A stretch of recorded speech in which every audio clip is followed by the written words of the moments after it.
everybody, today I'm going to show you some ballet hairstyles that will work for people with shorter hair, like mine. These hairstyles are great if you have shoulder length hair and above. I know the myth is that ballet dancers have to have long hair, and it's not true. Many of us have shorter hair, some even shorter than mine. So I hope these help you. These all will stay. I've done these. I've seen other dancers do these, so let's get into it. So anybody with short hair as a dancer, whether you're working out or doing anything active, I recommend getting cloth headbands. These are amazing because they'll keep your hair held back and tight without pulling and without a lot of product. Because those of us with short hair tend to have some short pieces that tend to get loose and are really annoying, and you feel like you just have to keep putting hairspray on them. So get some of these. They can be your fashion statement.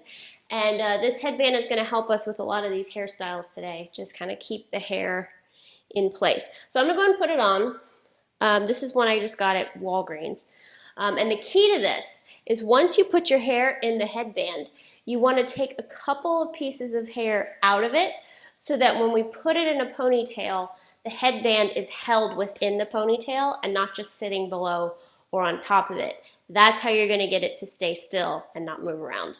So this first hairstyle, very, very simple. We're just going to put the headband on, put the ponytail in, and call it a day. I've worn this for countless classes and rehearsals, and it's been just fine. It stayed, and this is great if you're just working out or you're a professional, but I know a lot of you are students and you need to have your hair in a bun. So I'm going to show you how to take this a step further. Okay, so what we're going to do is take the ponytail and tuck it into the headband, and it's going to look like a pretty little bun. So we're going to just fold the ponytail up and roll it underneath, and take this hair and roll it as well over that headband. And I'm just going to start to pin it just over. See, that headband is going to help be our guide as to the tucking.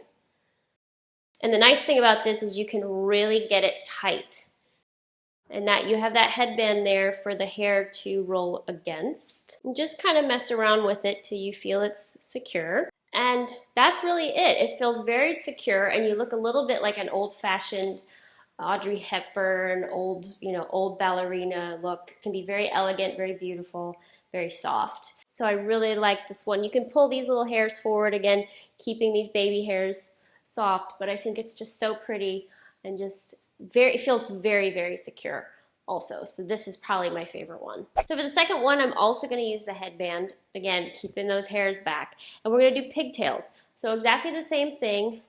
Get some of that hair out from underneath. Divide your hair in two and put a ponytailer in. Really, really simple. You can use a comb to maybe even out your part a little bit, but other than that, super easy. I don't even really need to show you. This is a favorite hairstyle of New York City Ballet principal Megan Fairchild, who has probably even shorter hair than mine. Daria Klementova, a former principal with the English National Ballet, always wore this. You've seen her in videos rehearsing like this. This is just a very other popular one, just a different way of doing it. You can also, if your hair is long enough from here, stick some little buns in, so just wrap it around itself and put some buns in. My hair is not long enough to do that, and so nor thick enough. You could also tuck these under too. This is a great way to do that tucking under one. All I'm doing is exactly the same thing as before, and just pinning it and wrapping around. Play around with one ponytail, two ponytails. This is probably going to give you a better wrap if you are looking for a more elongated hairstyle, but it works exactly the same. So this next one will help you if you have shorter layers and want to build up to the bottom, if you have like shorter up here and then longer.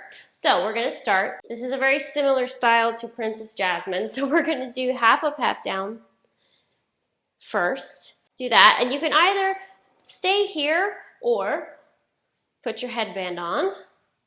If you're using a headband, you don't particularly need a headband with this one, but I just like to do it to secure. So from here, again, from the bottom, couple hair, and then we're going to put the the ponytail in. This is good if you need to keep some of those shorter hairs on the top pulled back. It's like they have their own ponytail. And either same thing, you keep it here, you tuck it, or you can even do a little bun if you have enough hair. As we can see, I don't. Most of you probably don't if you have short hair. But this is just another great way to wear a ponytail with a headband, and yet it's a little bit tighter up here at the top. My last tip is for performance hair. If you have to have a big bun, you will probably need an extra hair piece. I have several hair pieces that were given to me by New York City Ballet, but you can go to a beauty supply, order them on Amazon. They don't have to be real hair. You're gonna bust them up anyway, so don't worry about getting the nicest hair you can find. But just a piece like this, some have mesh backing, some have a little loop on them, and it will just make a difference for your bun. And I'm just going to take the hair, stick it back here, kind of conform it to the ponytail. This is not the best piece of hair, but I just pinned it in, and now I can form any kind of bun I would do. You'll have to kind of play with it, figure it out, but this was my secret at New York City Ballet, is having fake hair. And look, and now I have a full bun. So anybody with shorter hair, I highly encourage you to get a fake hair piece. If you want to do a full ballerina bun, it's really the only way to do it. That's as kind of creative as you can get with short hair. It's nice to not have that long hair, but when it comes to ballet, I know it can be difficult. So that's about as creative we can get, but you can change up the ponytail, different headbands, tuck it in, don't tuck it in. That's the best thing I've found, because the most important thing is obviously you need it out of your face and you need it to stay. So those are my 3 daily class hairstyles, and then get the piece for performances. Okay? If you have any other hairstyles and have short hair that I missed for ballet, leave me a comment in the box below. Don't forget to give this video a thumbs up and subscribe to my channel so you don't miss any new videos. If you missed my latest point shoe video, all my tips and tricks for how to sew and everything, it's right there. You can click it to watch. Love you guys so much, and I'll see you next time.